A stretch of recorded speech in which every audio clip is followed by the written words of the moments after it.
In the days immediately following World War II, the American recreational vehicle industry consisted primarily of perhaps a handful of two-wheeled trailers plying the nation's highways. But now, less than 30 years later, it has become this, a multi-billion-dollar giant.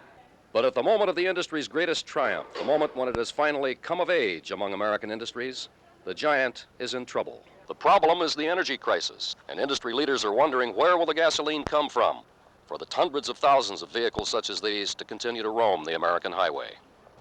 This, believe it or not, is a mobile home. Back in 1947, some 60,000 mobile homes were sold throughout America, but projected figures for 1973 indicate that 600,000 will be sold.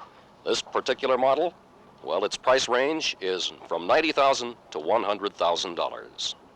Well, of course, now you're representing the industry viewpoint here, and of necessity, you've got to be optimistic. I understand that. But in traveling around the show here today and speaking to many of the people who are involved in the selling of these things, I have sensed and heard a great deal of concern, a fear for the future because of the fuel and energy shortages. That's true. However, as you look around today and you see the number of people that are here, our attendance gate is larger than it has been in the past. We have more recreation vehicles in this show than any other show in the world. We have had just a slightly less number of dealers this year than we did last year. Somehow our people, I think, will find a way to make it work.